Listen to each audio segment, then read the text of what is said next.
ओम गं गणपतये नमः।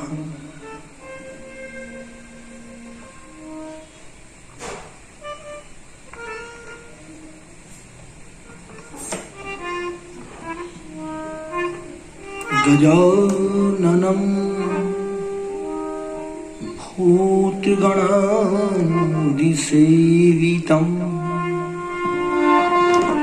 कपित्थजम्बो चारुभक्षणम्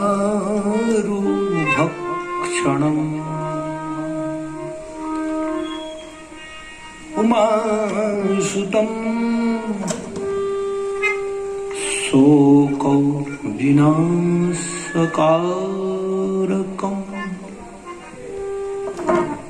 नमामि विघ्नेश्वर पादपङ्कजम्। ओम नमो भगवते वासुदेवाय।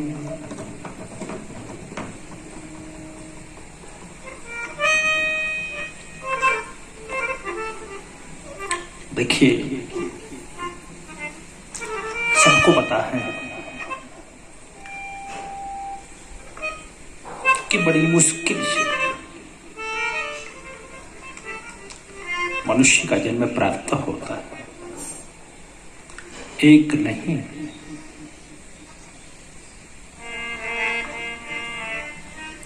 अनेक जन्मों तक भगवान का आराधन, भगवान का सुमिरन और स्तवन किया जाए, तब कहें मानव देह संप्राप्त होता है। इसलिए कहा है दुर्लभे मानुषे लोके।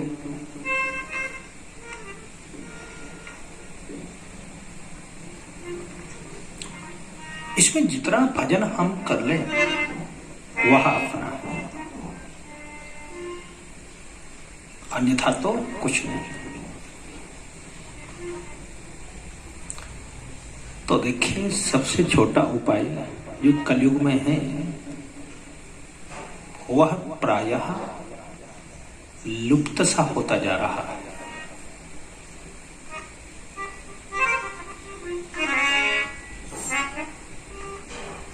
वह है श्री सत्यनारायण व्रत कथा।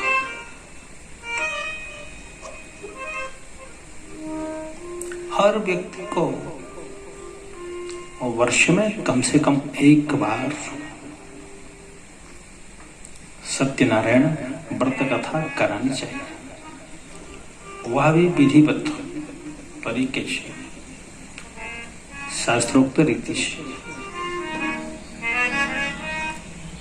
श्री सत्यनारायण व्रत कथा।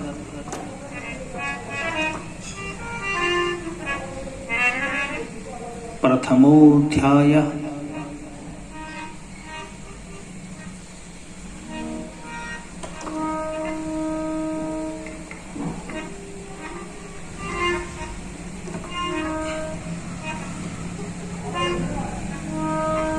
एकदा नैमिषारण्ये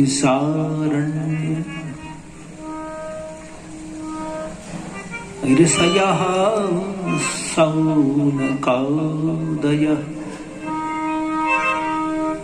पप्रचुर्मुनयः सर्वे सूतं पौराणिकं खलु।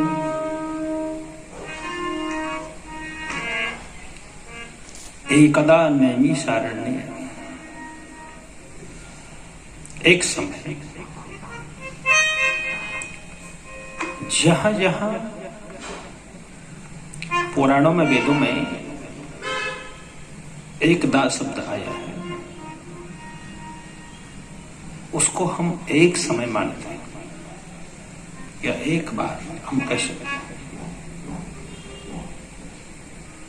एक समय नैमिषारण्य क्षेत्र में जो तीर्थ है, शौनक आदि 88,000 ऋषियों ने पुराणों के जानने वाले सूत जी से प्रश्न पूछा। सूतम पौराणिकम खलु,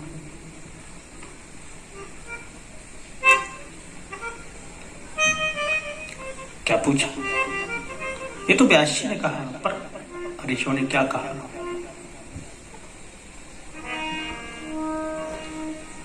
व्रतेन तपसा किं वा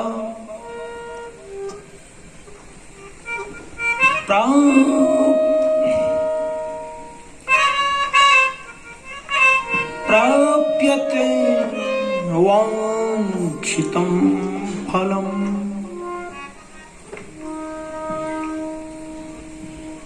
तत्सर्वं श्रोतुमिच्छामः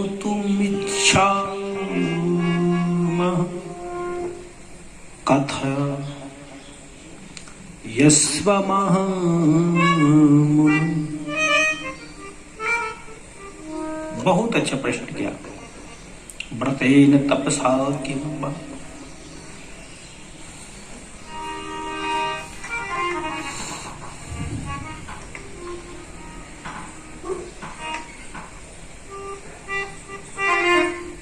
व्रतेन तपसा किं वा। जिस व्रत अथवा तप से अपना अभिष्ट प्राप्त हो, वह कथा सुनने की हमारी इच्छा है। वह कथा कही, ये प्रश्न सनक जी ने सूत जी के प्रति किया।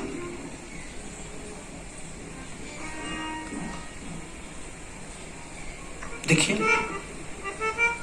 जीवन किसका शुद्ध है? तस्य जीवनम शुद्धम अस्ति। जीवन उसी का शुद्ध है। सह परेशान कल्याणम अकरोत्। जो दूसरों का कल्याण करने में लगे हुए हैं, तस्य जीवनम शुद्धम अस्ति। महाराज, उन्हीं का जीवन शुद्ध है, अन्यथा तो संसार है। बोलिए नारायण भगवान की जय। तो सौनक जी ने प्रश्न किया, अब सूत जी उत्तर दे रहे हैं। क्या बोले? नारदेनैव सम्पृष्टो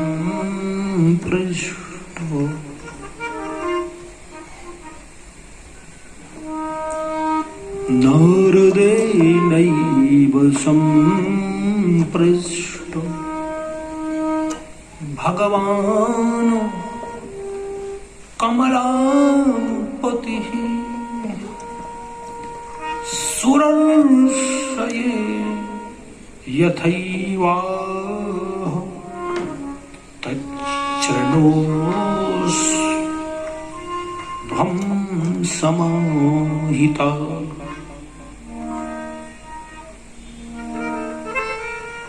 देखिए क्या उत्तर दिया। नारदेनैव सम्पृष्टो। जिस प्रकार देवर्षि नारद ने भगवान विष्णु से पूछा था, और वो भगवान विष्णु ने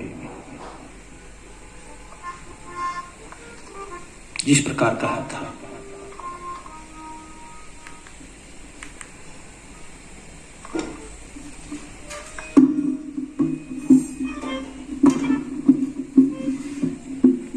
उसे आप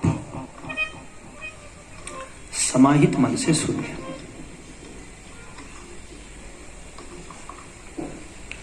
तच्छृणोध्वं समाहिता। देखो महाराज, समाहित होने की, सावधान होने की ज्यादा जरूरत है। होता क्या है कि हम लोग सावधान होते नहीं हैं,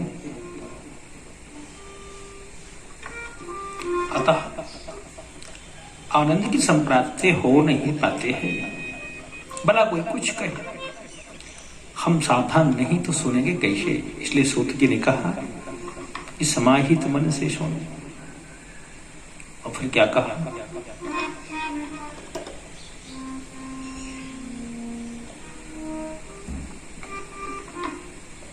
एकदा नारदो योगी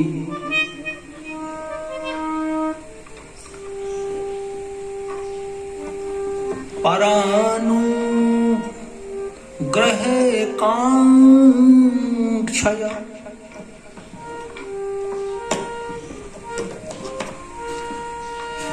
पर्यटन विविधान लोकान्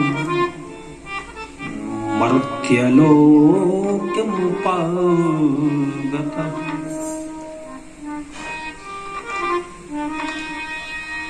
एक समय देवर्षि नारद थे। एकदा नारदो योगी परानुग्रह कांक्षय।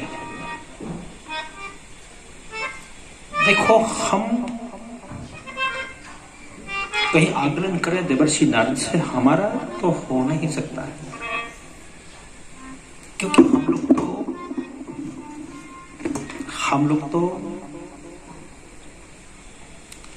स्वानुग्रह कांक्षया, हम तो केवल अपने ऊपर अनुग्रह करने वाले हैं, अपनी कृपा तक सीमित हैं। पर देवर्षि नारद परानुग्रह कांक्षया, दूसरों पर कृपा करने की इच्छा से निकले। पर्यटन विविधान लोकान्, कहां कहां पर्यटन किए, विविध लोकों में। और फिर कहां आए, घूम करके कहां आए, बोले महाराज मर्त्यलोक मुपागत, मर्त्यलोक मुपागत, मृत्यु लोक में आए। और यहां आकर के एक आश्चर्य देखा।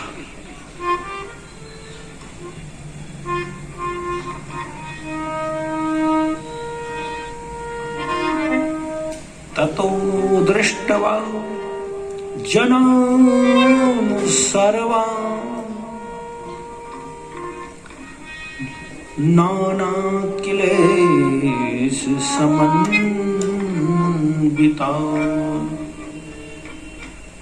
नानायोनि समुत्पन्नान् क्लेशमानान् स्वकर्मभिः। यहां आकर देवर्षि नारद ने देखा कि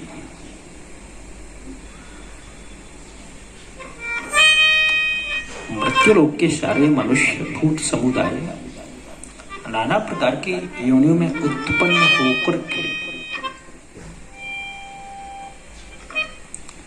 स्वकर्म से दुखित है। ऐसा सोचने लगे कि इनका दुख कैसे दूर होगा।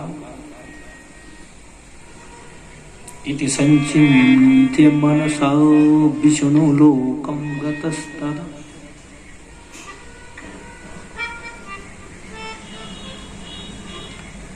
इस प्रकार से चिंतन करते हुए कहां चले गए, विष्णु लोक को। स्वाभाविक है, कोई बात समझ न आए तो हम कहां दौड़ते हैं, पावर हाउस पर, जहां से हम प्रकाशित हैं, जहां से हमको शक्ति मिल रही है, वहीं जाते हैं। और देवर्षि नारद गए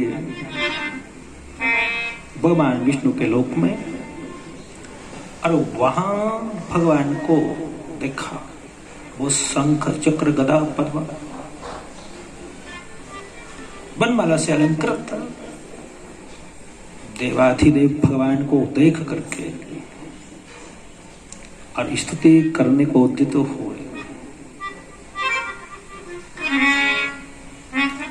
कहा कि आप वाणी और मन के गोचर अमित शक्ति वाले हो,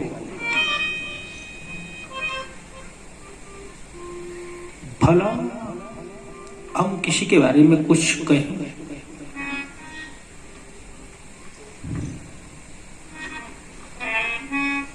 या मन से विचार करें, भगवान विष्णु बाणे और मनुष्य परे है, उसके आगे है, अनंत शक्ति स्वरूप है।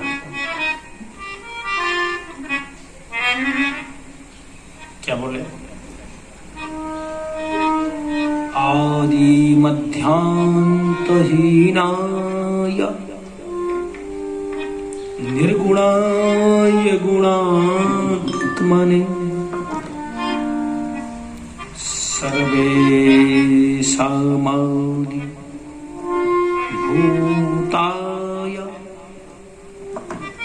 भगतानामार्तिनाशिने।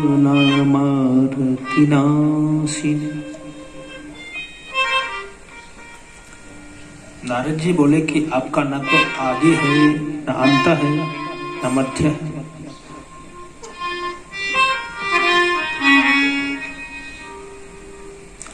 भला हम किसी को जानते हैं, बेशक कह देते हैं कि हाँ देखा है तुझे, अरे सब जानते हैं तेरे बारे में, कहाँ रहता है, क्या करता है, क्या खाता है।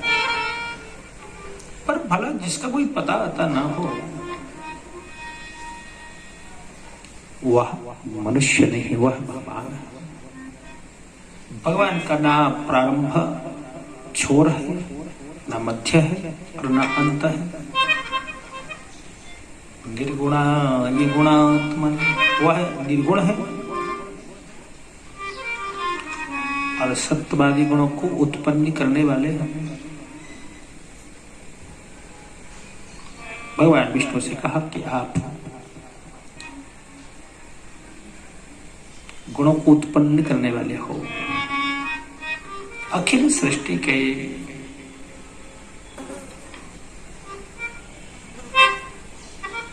भूत व भक्तों के दुखों को विनष्ट करने वाले हो, आपको मेरा नमस्कार है।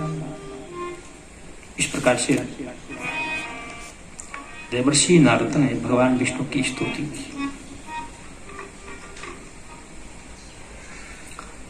और स्तुति सुनकर के भगवान विष्णु बोले, श्री भगवान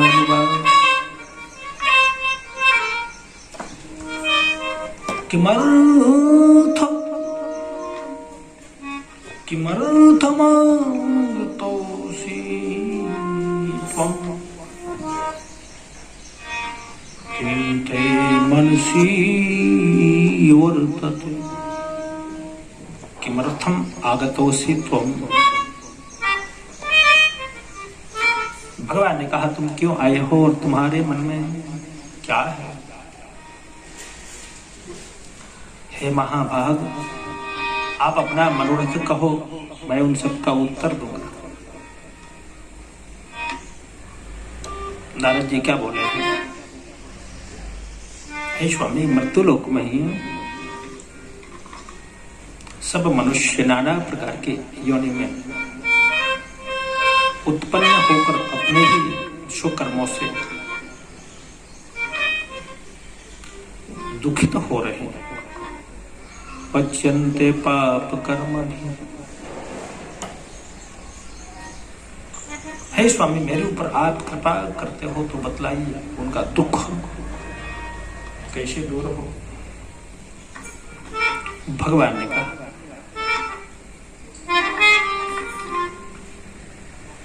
साधु पृष्टम त्वया वत्स लोकानुग्रह कांक्षय। साधु पृष्टम त्वया वत्स लोकानुग्रह कांक्षय। यत् कृत्वा मुच्यते मोहा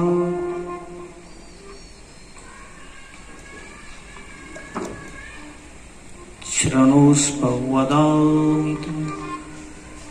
यत् कृत्वा मुच्यते मोहा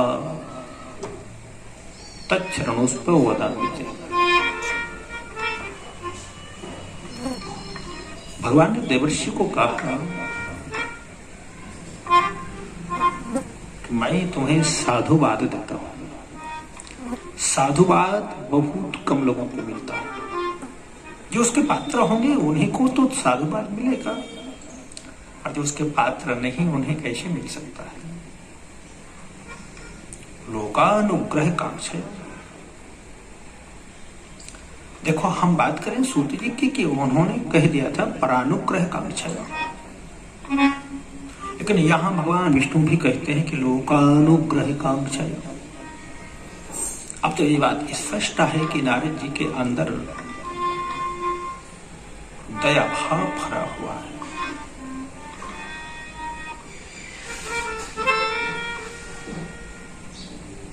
भगवान विष्णु बोले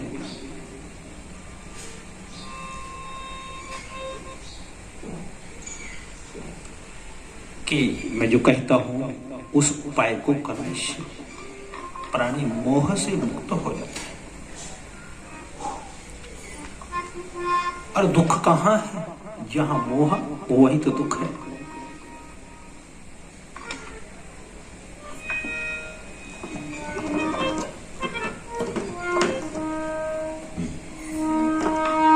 मोह मोह सकल व्याधिन कर मूला, तिन ते पुनि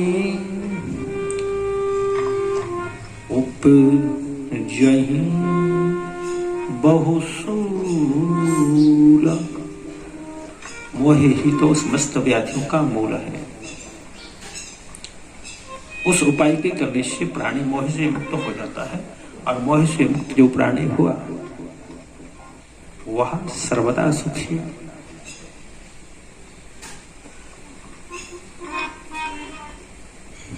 व्रतमस्ति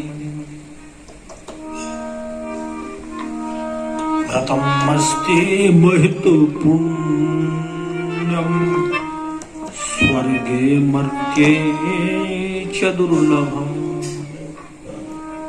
तब स्नेहान् मया वत्स प्रकाशः क्रियते धुन।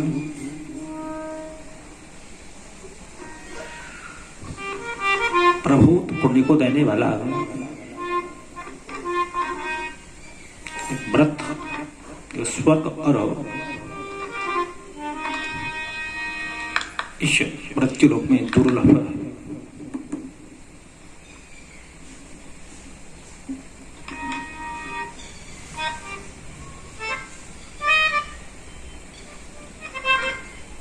लेकिन मैं आपके स्नेह से उसको प्रकट करता हूं, प्रकाशित करता हूं। उसको करने से प्राणी सभी दुखों से विमुक्त हो जाता है, उसको छुटकारा मिल जाता है, और अंत में मोक्ष को प्राप्त कर लेता है। नारद मुनि बोले कि उस व्रत का क्या फल है, क्या विधान है, किसने किया है? किम फलम किम विधानम च कृतम केनैव तद्व्रतम्।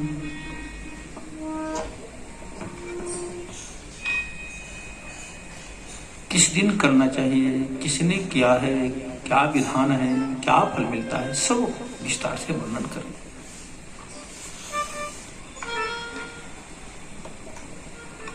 भगवान ने कहा दुख शोकादि शमनम धन धान्य प्रवर्धनम। दुख शोक आदि को समन करने वाले और धन धान्य को बढ़ाने वाला, सौभाग्य और संतति को प्रदान करने वाला, हर जगह सर्वत्र विजय प्रदाता है।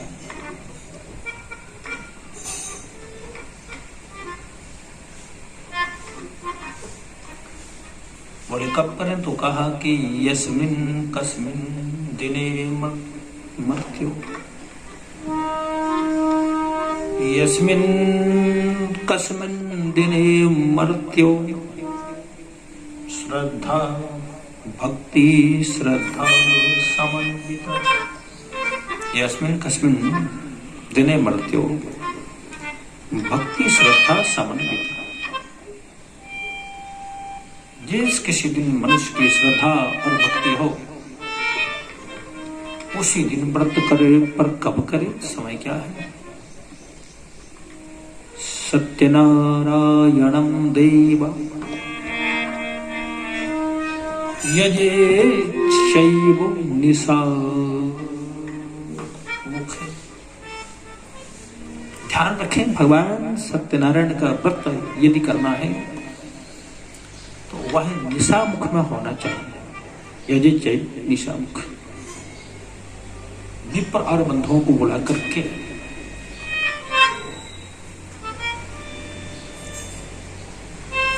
धर्म में तत्पर होकर के सवाया नैवेद्य प्रसाद इकट्ठा करके भक्ति से अर्पण कर प्रसाद में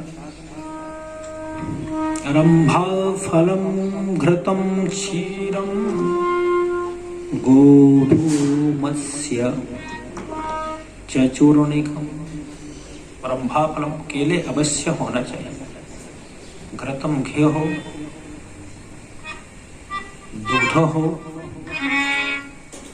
गोधूमस्य चूर्णिकम गेहूं का चूर्ण, उसके अभाव में साठी का चूर्ण, शक्कर अथवा गुड़ लेना चाहिए।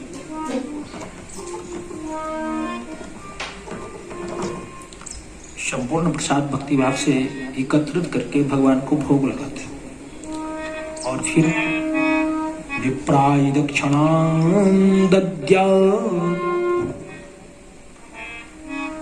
कथां श्रुत्वा जनैः सह। विप्राय दक्षिणां दद्यात् कथां श्रुत्वा जनैः सह। स्वजनों के सहित कथा श्रवण करे, ब्राह्मण को दक्षिणा दे, तदंतर बंधु बांधवों के सहित ब्राह्मणों को भोजन कराए। कथा वाले हैं उनको तो करावे ही, साथ में अन्य ब्राह्मणों को भी भोजन करा सकते। भक्ति भाव से प्रसाद ग्रहण करे, नृत्य गीत आदि का आचरण कर।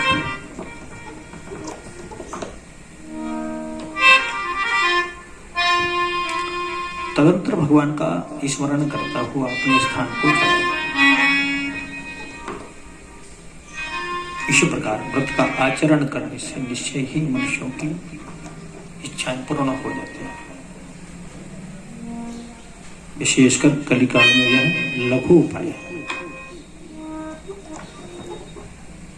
नारायण भगवान की